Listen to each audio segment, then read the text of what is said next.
What's going on, everybody? Welcome back to Wrestling Bands. That's right, back again, and you know what that means. It's time for another review. It's time to do this. Let's talk about SummerSlam 2022. I gotta admit, I actually kind of enjoyed it. You had Logan Paul, you had Pat McAfee, and you had a tractor. Oh, he got a brand new combine harvester. Do you know what I mean? Brock Lesnar with his tractor, Farmer Brock coming down to the ring and tipping it over. What a show, though, I must admit, from start to finish. I did enjoy the whole damn thing. They kicked it off with Bianca Belair versus big time Becky Lynch. And for me, excluding, of course, last year's match, there wasn't really a match. Let's compare it to WrestleMania one. I preferred this one. I thought it was a lot better. I think this was the better match. I did enjoy it.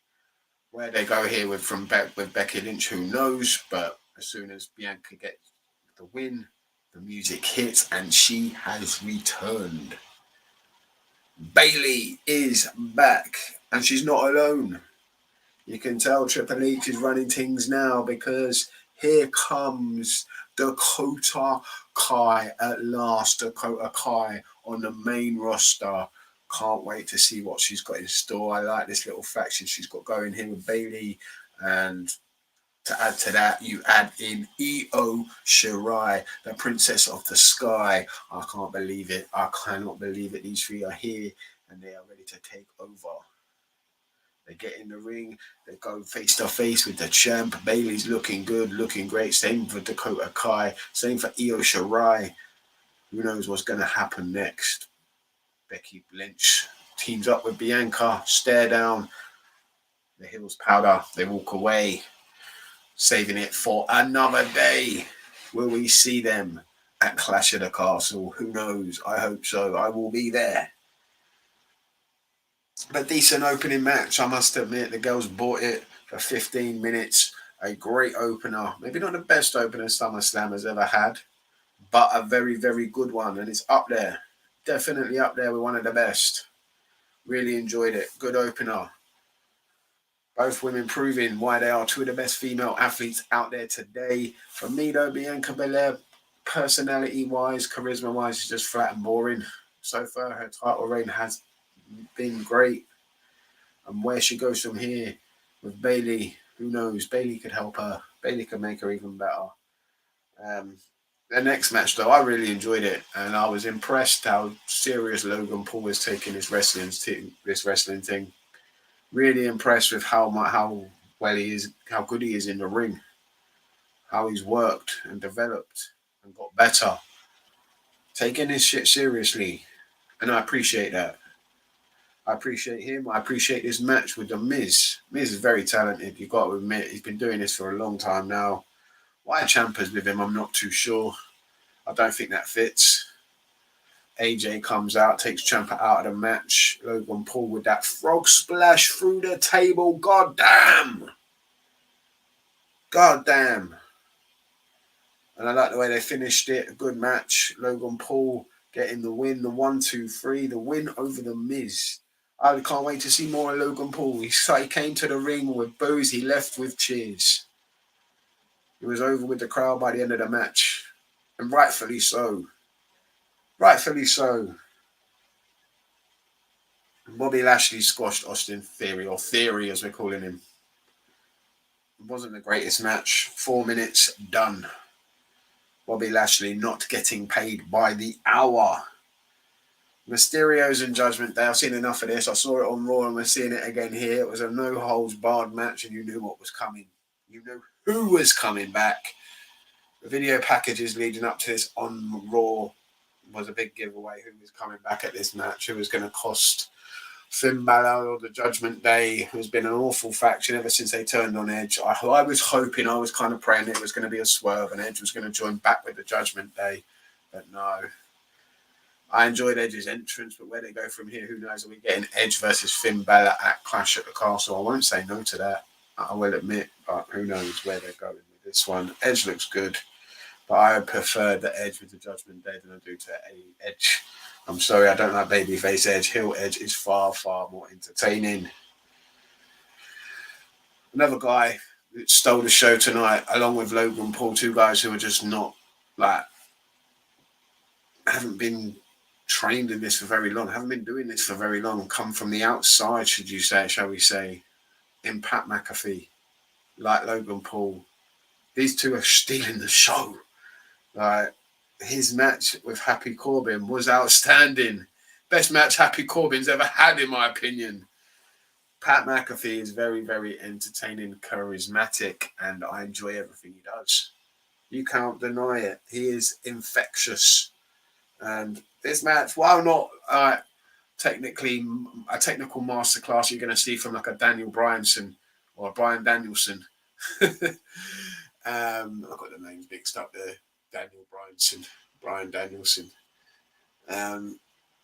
Or an AJ Styles or someone like that. Do you know what I mean? Like, you're not going to get that from Pat McAfee. You're going to get entertainment, and that's what he does. He's very entertaining. It was a very good match. I really enjoyed it. Happy Corbin looked good. They're doing a good job though. Happy Corbin, I haven't been a big fan of his, but he does what he does, and he does it very well. Usos versus the Street Profits. A great tag team match. Usos proving they are up there in the top 3, in my opinion, of tag teams in the world. You've got the FTRs, you've got the Briscoes, you've got the Usos. Those 3 are the best at the moment, and no one can touch them.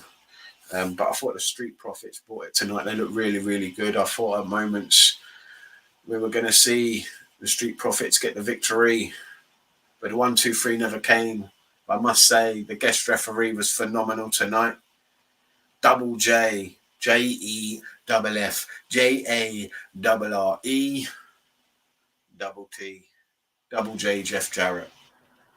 And you know what? Jeff Jarrett could be someone that you could use as an authority figure, in my opinion. He'd be great in that role. Bun Adam Pearce, get him out of the way, stick Jeff Jarrett in there, and let's see where we go for a while with that. See if that works, because I think he did really well in this match. He played the authority figure in this match really well, and I think he could do that long term.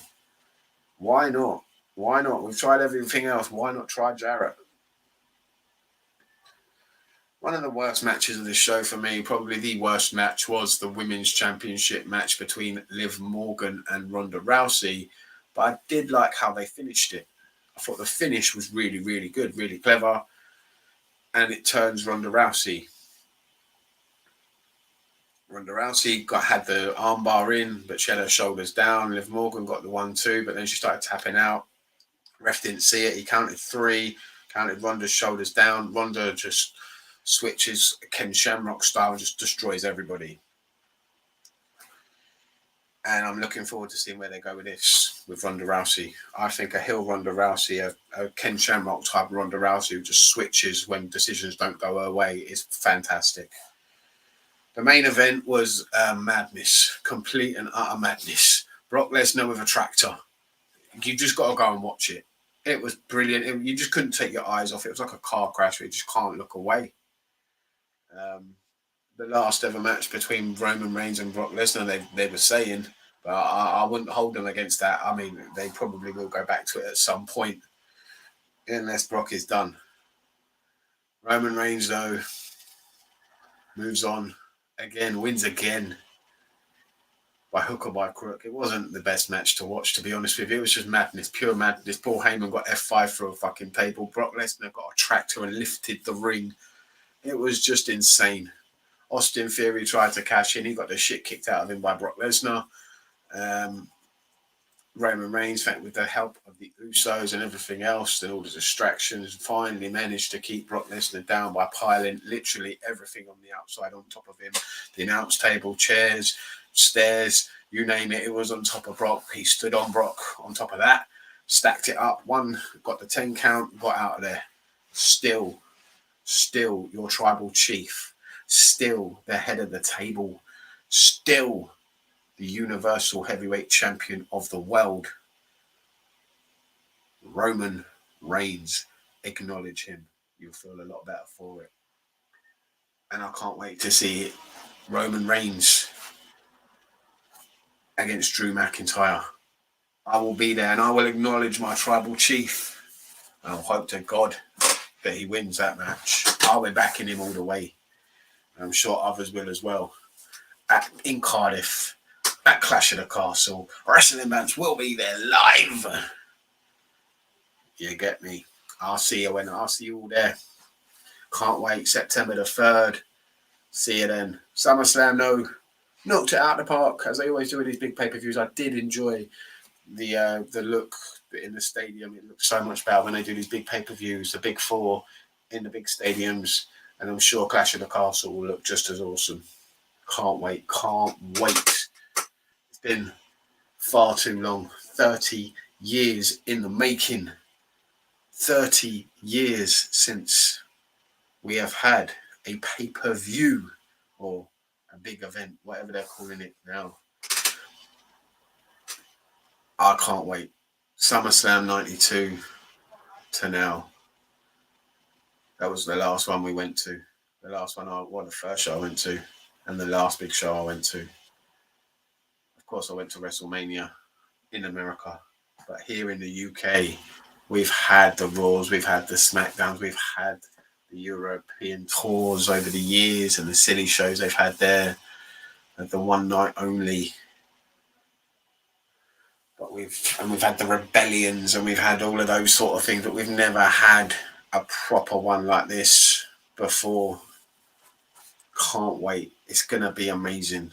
And I look forward to seeing you all there. If you do see me around, come and say hello. It's Wrestling Bants. I'll see you next time. Thanks for watching.